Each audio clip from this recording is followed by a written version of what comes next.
السلام عليكم. كل سنة وانتم طيبين. عدنا لحكاية الشمعة. جريمة غريبة عجيبة. كانت لغز حير الشرطة وحير الناس، لأنها اتأيدت ضد مجهول فترة طويلة قوي. عملت بلبلة في الشارع وانزعاج عند الناس، لأن الضحية حد طيب قوي. في قعدة أنس في الشارع، الجاني اعترف بنفسه على نفسه بكل برود. صلى على النبي واسمع معايا الحكاية. الأستاذ أحمد رضوان مدرس لغة عربية ابتدائي في المنصورة مصر. راجل على خلق، والناس كلها تحبه من كبير لصغير. خدوم جدا وسمعته طيبة. ربنا رزقه بثلاث بنات زي العسل، يحبوهم قوي، وروحه في البنات والبنات كمان يحبوه جدا. كان دايما يقول لمامتهم أنا مش عارف بعد ما البنات دي تتجوز احنا الحياة هيبقى لها طعم ازاي وهنقعد في البيت ازاي. ما بين كل بنت والتانية تقريبا 3 سنين. المهم الأستاذ أحمد يجتهد ويشتغل بجد واجتهاد عشان يكون مستقبل كويس للبنات.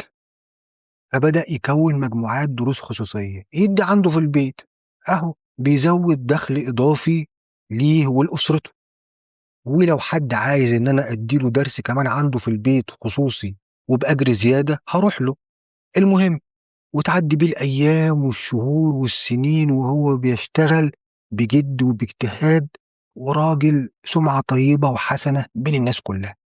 لحد ما توصل مريم تقريبا عندها 20 سنة، وربنا يسر عليها وتقدم لها شاب جميل يخطبها، واتخطبت وبعد سنة تتجوز.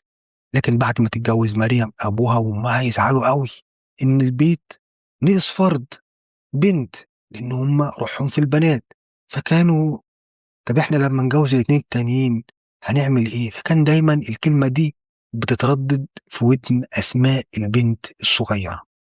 المهم سنة الحياة، تعدي كمان سنتين وتتخطب أمل البنت التانية، كمان سنة وتتجوز أمل. والأب والأم بعد الفرح يخشوا في حالة زي ما نقول حالة اكتئاب مش فرح، إن في شمعتين كانوا منورين عندهم في البيت اتطفوا من عندهم في البيت ونوروا في بيوت تانية، اتبقت أسماء بس. فكان دايما يكلموا بعض يا ربي البيت هيبقى شكله عامل ازاي، يا ربي أسماء لما تتجوز هنعمل ايه، هنقعد لوحدنا، كذا كذا. فكان دايما الكلام بتردد في ودن أسماء. أسماء كانت برضو تحبهم جدا زيها زي اخواتها.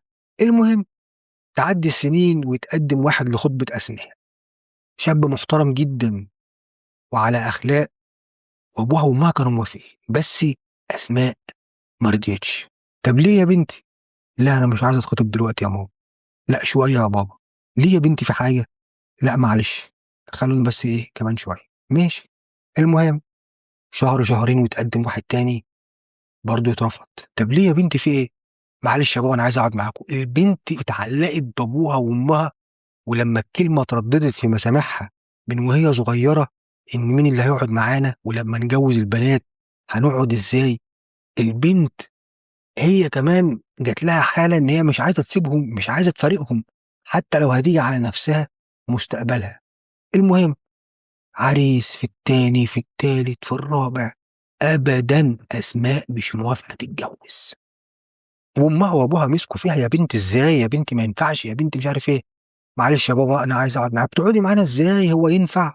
البنت في الأول وفي الآخر مسيرها لبيتها والجوازها تبني حياتك وتبني مستقبلك ويبقى لك أسرة ويبقى لك ولاد، عايزين نشوف لك عيال.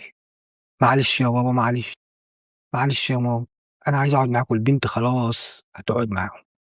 يا بنت قطر الجواز هيفوتك يا ماما، لأ لسه بدري مش عارف إيه. المهم تعدي السنين وتعدي أسماء 30 سنة وتفضل قاعدة مع أبوها وأمها. يا بنتي عايزين نفرح بيكِ قبل ما نموت. تقول لها: "ماما بقى خلاص بقى انسي بقى الموضوع ده." تقول لها: "أنسى؟ أنسى إزاي يا بنتي، إزاي بقى؟ لازم تتجوزي وتشوفي حالِك ومصلحتِك ومستقبلِك." قال لها: "هو أنتِ هتفضلي قاعدة لنا طول العمر، وبعدين ده إحنا اللي مش هنقعد ليكِ، إحنا هنموت يا بنتي وهنسيبِك." قال لها: "لازم نطمن عليكِ." "يا ماما بعد الشر عليكِ، يا بابا بعد الشر عليك، ما تقولوش كده." البنت بتحبهم موت، المهم خلاص السن بقى هيعدّي وبرضه إيه، ما عادش في عرسان، يعني ما عادش حد بيتقدّم، وهي راضية بالحال والوضع اللي هي فيه، لحد ما توصل تقريبًا 36، 37 سَنة. الكلام ده كنا وصلنا 2013 وتتوفى الأم، تتعب وتتوفى، ربنا يرحمها ويسامحها، ويتبقى الأب الأستاذ أحمد رضوان وأسماء. وفي السنة دي كان الأستاذ أحمد خلاص طلع معاش، والراجل برضه كبر في السن، ومن فترة يعني من 10 سنين لورا كان خلاص كان بطّل موضوع الدروس الخصوصية، خلاص هو الحمد لله اتجوّز البنتين والبنت التالتة قاعدة معاه ومكوّن لها مستقبلها وفلوسها موجودة وكان مجهّزها، يعني كان كل شوية يشتري حاجة في العفش بتاعها، تلاجة، بوتاجاز، اللي هو عشان في أي لحظة هيجوّزها، فكان أسماء عندها عفش جديد، يعني زي ما بيقولوا جاهزة من مجاميعه وفلوسها موجودة، أبوها حاطط لها سيولة شايلهم عنده في البيت وفي قرش برضه حاطّه في البنك للبنات وبالذات لأسماء. المهم سنة كمان في 2014 ويتوفى الأب، تقعد أسماء لوحدها في البيت وحالتها النفسية تسوء جدًا بعد موت أبوها وأمها، هُم اللي كانوا ليها في الحياة، إخواتها خلاص البنتين الكبار مشغولين بقى مخلفين ومعاهم عيالهم ومشغولين في حياتهم، لكن أسماء هي اللي كانت واهبة حياتها لأبوها وأمها، والاتنين اتوفوا، فحست بالوحدة وحست بالفراغ. فضلت مكتئبة شوية كده شهرين 3 لا بتنزل من البيت ولا بتكلم حد ولا بتتواصل مع حد، وبعد كده واحدة واحدة بدأت العملية تفُك شوية، يعني كل يومين 3 تنزل تجيب طلبات البيت، تطلع تاني، وكانت علاقتها مع الناس كلّها كويسة، وعلاقتها مع جيرانها كلّهم كويسة جدًا، ما فيش بينهم غير الوِد والمعروف والسلام، وكل المنطقة تحبها، وعارفين إن أسماء قاعدة لوحدها بعد موت أبوها وأمها، وهي كانت على العهد والوعد، كل يومين تنزل تجيب طلباتها وتطلع تاني، كل يومين تنزل تجيب طلباتها وتطلع تاني، أكتر من كده ما فيش، قاعدة في بيتها على طول. المهم لحد ما في يوم من الأيام 3، 4 أيام ورا بعض ما حدش شاف أسماء خالص، اختفت. سكان العمارة هي كانت في عمارة في الدور التالت في شارع الجلاء في المنصورة، سكان العمارة يبتدوا يشموا ريحة مش كويسة، يا ساتر يا رب! يوم في التاني الريحة بتزيد، وجاية منين؟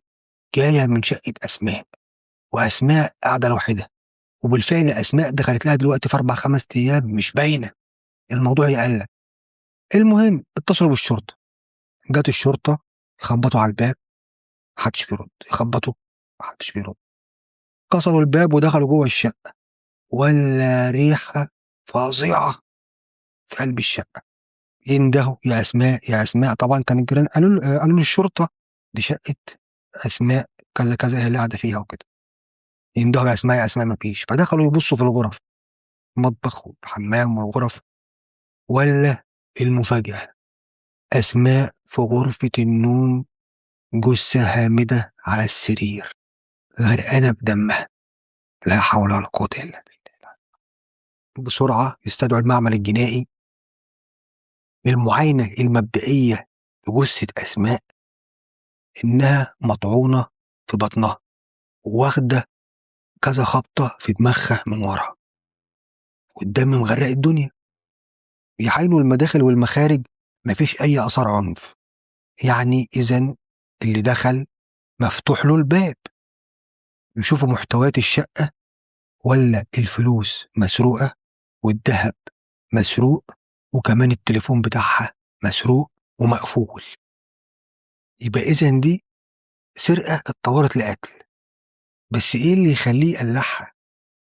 المهم يرفعوا الجثة وتروح المعمل الجنائي، يمسحوا البصمات من الشقة والّا الشقة ما فيش فيها بصمات، الشقة متنضفة، وييجي تقرير المعمل الجنائي إنها مطعونة 3 طعنات في البطن وطعنة في الصدر ومخبوطة بحاجة تقيلة على دماغها من ورا، كمان والأمر من كده إنها بعد الوفاة تم الاعتداء عليها. لا حول ولا قوة إلا بالله العلي العظيم.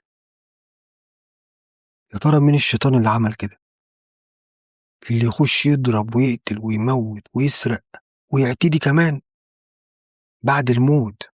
لا حول ولا قوة إلا بالله.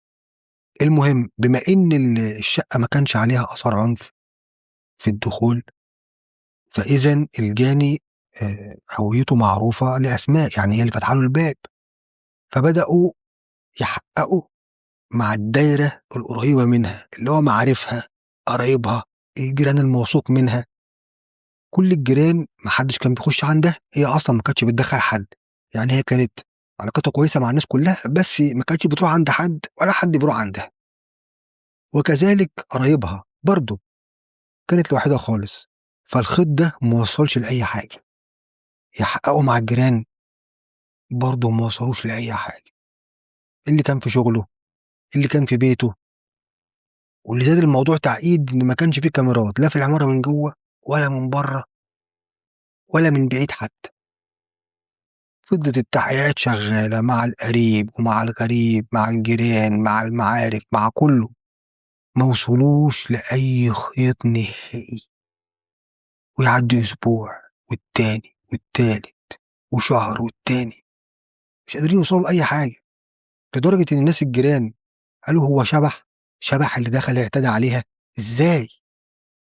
الناس الجيران والمعارف والحي بأكمله والمدينة بأكملها جات لها حالة فزع لما واحدة آمنة في بيتها زي دي، محترمة زي دي، يعتدى عليها بالشكل ده وتقتل، مش عارفين نوصل لمين. فالموضوع كان مسبب قلق وفزع وإحراج للشرطة اللي مش عارفين يوصلوا لحاجة. وتعدي شهور وتعدي سنة وتبقى القضية قضية باردة. ده مش سنة واحدة، تعدي 7 سنين ولم يكتشف القاتل. لكن إرادة ربنا، في يوم واحدة ست قاعدة في بيتها الفجر، ده في شارع الصدر في المنصورة، شارع بعيد عن شارع الجلاء، حي تاني خالص. في قهوة عندهم في البيت من تحت بس على الشارع من قدام. هي الست دي شقتها اللي هي ورا القهوة، دور أرضي بس ورا القهوة، يعني في الشارع اللي من ورا. الشارع اللي من ورا ده ضلمة، محدش بيعدي فيها في الوقت ده خالص. كنا الفجر، لا حد بيعدي ولا حد بيروح. أساسا الناس بتخاف تعدي منها لأن مفيش فيها نور. المهم يشاء ربنا إنها تقلق قبل الفجر بشوية، تسمع 2 قاعدين تحت الشباك عندها، قاعدين بيشربوا، بيتعاطوا ممنوعات، والحكاوي سرحت بيهم. فواحد بيحكي عن اللي هو عمله وإن إزاي الشرطة ما عرفتش تمسكه. فبيقول له أنا من 7 سنين موتت واحدة وسرقتها واعتديت عليها، ولحد دلوقتي الشرطة ما عرفتش تجيبني. قال له لا يا راجل، قال له أيوه، وهقول لك كمان حققوا معايا. قال له لا يا راجل، قال له أمال، وبرضه ما عرفوش يمسكوني ولا وصلوا معايا لأي حاجة. قال له لدرجة إن أنا بفكر أعمل كده تاني، عايز أشوف واحدة أعتدي عليها وأسرقها. يسمع مين الكلام؟ الست اللي نايمة جوه، طبعا هي صاحية دلوقتي، سريرها تحت الشباك، وربنا أيقظها في الوقت ده عشان تسمع الكلمتين دول. وهي عارفة الصوت، عارفة صوت، هما شابين، عارفة صوت اللي بيتكلم، عارفة صوت واحد فيهم ده مين؟ دون أحمد عاطف اللي شغال في القهوة اللي قدامها. هي عارفة الصوت كويس. سبحان الله، الست سمعت الكلمتين من هنا وعلى طول توجهت لاسم الشرطة، ما استنتش حد من الصبح يطلع. راحت قالت لهم على اللي سمعته، أنا سمعت كذا كذا كذا كذا. راحوا لأحمد عاطف عامل القهوة اللي قال الكلمتين دول، قبضوا عليه. أحمد طبعًا قال الكلمتين دول، كان بيشتري ممنوعات من واحد اسمه محمد ده عامل خردة، فكانوا قاعدين مع بعض بيشربوا، بعد ما اشترى منه فالتاني محمد عزم عليه، ده في مش عارف إيه، طب تعالوا نشرب مع بعض، فقعدوا شربوا، بعد ما شرب طبعًا والدماغ ساحت معاه، فقال الكلمتين دول، في وجود مين؟ في وجود الست اللي من جوّه، اللي هُم ما يعرفوش إنها صاحية وسامعاهم، سبحان الله. المهم، مين أحمد ده بقى؟ أحمد عاطف ده، أحمد عاطف ده من 7 سنين كان ساكن في الجلاء، وفي نفس العمارة اللي فيها أسماء، الله يرحمها، كانت أسماء في الدور التالت، كان أحمد ده في الدور الخامس، كان جارها. أول ما مسكوه تعالَ، أنت بقى بتقول كذا، كذا، كذا، أنت اللي قتلت وأنت اللي موّتت وأنت اللي عملت وأنت اللي سرقت وأنت، وإحنا مش عارفين نجيبك وإحنا اللي حققنا معاك. بالفعل لمّا راجعوا السجلات اتضح فعلًا إن هم كانوا محققين مع الولد ده، وإن الولد ده كان ساكن في العمارة دي، تعالَ قُل بقى. قال لهم أقول إيه؟ قالوا له: "قُل اللي أنت قُلته." واحد من هنا على واحد من هنا، قال لهم: "حاضر هاقول." "قُل يا حبيبي قُل." قال لهم: "في الأول أنا ما كنتش لوحدي." "تمام، كنت مع مين؟" قال لهم: "كنت مع كريم خالد." "مين يا حبيبي كريم خالد؟" قال لهم: "كريم خالد ده ابن عمتي، كان معايا، كان شريك معايا في الجريمة." كريم خالد ده برضه شغال في قهوة، بس في قهوة تانية، وساكن في حتة تانية، في قرية تبع المنصورة. المهم راحوا جابوه وقبضوا عليه. "تعالَ، احكِ لنا بقى يا أحمد اللي حصل." أحمد قال لهم: "أنا كنت عارف إن أسماء دي قاعدة لوحدها وما فيش معاها حد، وأنا عارف إن معاها فلوس، فجه في دماغي إن أنا أسرقها، بس هي كانت ست حريصة جدًا، فاتفقت مع صاحبي كريم إن هو يشترك معايا في السرقة دي، ووافق، وقعدنا 10 أيام نراقبها، أنا وصاحبي كريم، نشوف بتقعد إمتى، بتنزل إمتى، وبتجيب إيه، وبتعمل إيه، مين اللي بيخش عندها، مين اللي بيطلع، لحد ما جه اليوم الموعود. أحمد ده زي ما قُلنا شقته في الدور الخامس. المهم هو قاعد في البيت، في البلكونة شاف أسماء وهي نازلة من البيت، اتصل بصاحبه كريم قال له: "تعالَ." هو عارف إن أسماء بتنزل بتقعد ساعتين بالكتير 3، بتشتري حاجاتها، بتمشّي رجليها، وبترجع تاني مع نفسها كده. اتصل بصاحبه كريم جابه عنده البيت، وفضلوا مستنيين أسماء، قاعدين في البلكونة، لحد ما شافوا أسماء جاية في الشارع من بعيد، وقام جايين طالعين من الشقة، كأنهم نازلين ماشيين، وفضلوا مستنيين ما بين الدور التالت والخامس، يعني على الدور الرابع، على السلم، ما كانش في حد على السلم نهائي، لا طالع ولا نازل، لحد ما أسماء طلعت وفتحت الباب بتاعها، فتحت الباب الحديد الأول، كان عندها بابين، باب حديد وبعديه باب خشب، فتحت الباب الحديد الأول، كانوا هم فوق في الرابع، كانت هي بقى في التالت، كانوا هم في الرابع شايفينها ومجهزوا نفسهم. أول ما حطت المفتاح في الباب الخشب هم نزلوا على السلم، يا دوب هي عدت دخلت، لقت اللي في ضهرها من ورا هوب، وقام جاي داخلين وراها وزقينها جوه الشقة كسر، وقفلوا باب شقتها وراهم. "انتوا مين؟ عايزين ايه؟ انتوا اللي جايبكوا؟ انتوا ايه؟ في ايه؟" لا بس ولا كلمة. الاتنين مسكوها ضرب، واحد بيكتف واحد بيحط ايده على بقها. أحمد كان عايز يعتدي عليها، لقى منها مقاومة، عمالة بتقاوم وعمالة بتضرب وعمالة بتشد وبتعمل، وده مصمم إن هو يعتدي عليها، لكن ما قدرش في عز مقاومتها وفي عز إنها هتطلع صوت، كان معاه سكينة، قام جاي مطلع سكينة وطعنها 3 طعنات في بطنها، نزلت على الأرض، برضه هتطلع صوت وهتزعق، واديلها كمان طعنة في صدرها. يجي صاحبه كريم لسه في النفس، يمسك دماغها ويخبطها أكتر من مرة في ترابيزة السفرة لحد ما يتأكدوا إنها ماتت، الله يرحمها. يقوم أحمد الشيطان شايل جثتها وداخل بها على أوضة النوم جوه، يخلّيها على ملابسها ويعتدي عليها. حسبي الله ونعم الوكيل. يطلب من كريم يقول له تعالَ اعتدي، كريم قال له لأ، خاف. حسبي الله ونعم الوكيل. المهم بعد ما يخلّصوا يقلبوا الشقة، يدوّروا على الفلوس ياخدوها، والدهب خدوه، والتليفون خدوه، ويفضلوا في الشقة تقريبًا 3 أو 4 ساعات قعدوا ينضّفوا في الشقة، مسح وغسيل وتنضيف عشان ما يسيبوش أي أثر وراه.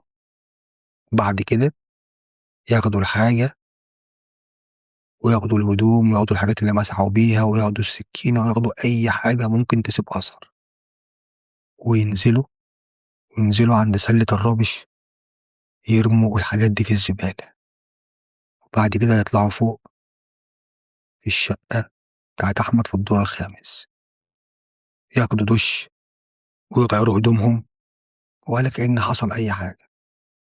طبعًا كان مين اللي مع أحمد في الشقة؟ كانت والدته، سِت كبيرة وعجوزة، كانت نايمة، وأحمد معروف إن هو بيروح وبييجي مع أصحابه وأصحابه بييجوا له عادي، ولا من شاف ولا من دري، عشان كده ما اتكشفوش.